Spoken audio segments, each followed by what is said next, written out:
पूरी दुनिया इस वक्त बारूद के ढेर पर बैठी है। एक तरफ अमेरिका की सख्त धमकियां हैं तो दूसरी तरफ ईरान की परमाणु जिद। हर किसी को डर है कि कहीं ये तनाव किसी बड़े परमाणु युद्ध में ना बदल जाए। लेकिन इसी भारी हलचल के बीच रूस ने एक बार फिर से शांति दूत बनने की कोशिश की है। क्रेमलिन ने एक ऐसा प्रस्ताव मेज पर रखा है जो अगर मान लिया गया तो मिडल ईस्ट में मचे इस बवाल का अंत हो सकता है। रूस ने आधिकारिक तौर पर अमेरिका और ईरान के बीच चल रहे तनाव को कम करने के लिए अपना वो पुराना लेकिन सबसे कारगर दांव दोबारा चला। रूस का कहना है कि वो ईरान के एनरिच्ड यूरेनियम को अपने पास रखने और उसे प्रोसेस करने के लिए पूरी तरह तैयार है। क्रेमलिन के प्रवक्ता दिमित्री पेस्कोव ने साफ किया है कि रूस का यह प्रस्ताव काफी समय से मौजूद है, लेकिन अभी तक इस पर कोई ठोस फैसला नहीं लिया गया। रूस का मानना है कि अगर ईरान अपना एक्स्ट्रा यूरेनियम भंडार रूस को सौंप देता है तो इससे पूरी दुनिया को यह भरोसा हो जाएगा कि ईरान परमाणु हथियार नहीं बना रहा।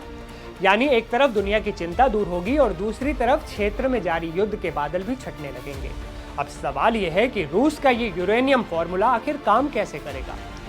दरअसल रूस केवल यूरेनियम को जब्त नहीं करेगा, बल्कि उसने एक तकनीकी रास्ता निकाला है। रूस की योजना है कि ईरान अपने पास मौजूद सीमा से ज्यादा समृद्ध यूरेनियम रूस को एक्सपोर्ट कर दे। इसके बाद क्या होगा? इसके बाद रूस अपनी एडवांस तकनीक का इस्तेमाल करके उस यूरेनियम को प्रोसेस करेगा और उसे न्यूक्लियर फ्यूल में बदल देगा। सबसे अहम बात यह है कि प्रोसेस होने के बाद रूस इस ईंधन को वापस ईरान को लौटा देगा ताकि ईरान अपने परमाणु ऊर्जा से बिजली पैदा कर सके। मतलब ईरान का डबल फायदा होगा। इस पूरे फॉर्मूले का सबसे बड़ा फायदा यह है कि ईरान की बिजली की जरूरतें भी पूरी हो जाएंगी और दुनिया को यह गारंटी मिल जाएगी कि ईरान के पास इतना हाई ग्रेड यूरेनियम नहीं बचेगा जिससे परमाणु बम बनाया जा सके।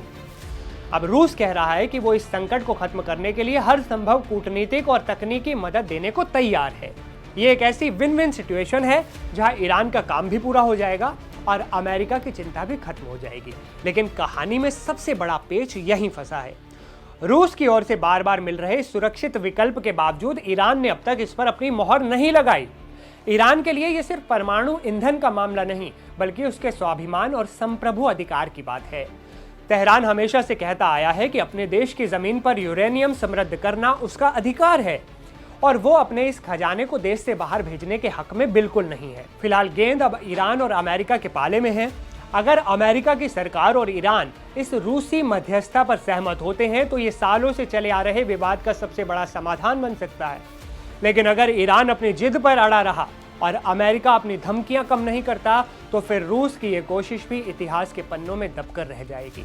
अब देखना यह होगा कि क्या पुतिन का ये दाव बाजी पलट पाएगा या दुनिया एक नए खतरे की ओर बढ़ती दिख रही है। आपको क्या लगता है? कमेंट में जरूर बताइएगा। इस वीडियो में फिलहाल इतना ही। मैं सीम आपसे विदा लेता हूं। फिर मिलूंगा एक नए वीडियो में एक नए अपडेट के साथ। अपना बहुत ध्यान रखिए दोस्तों।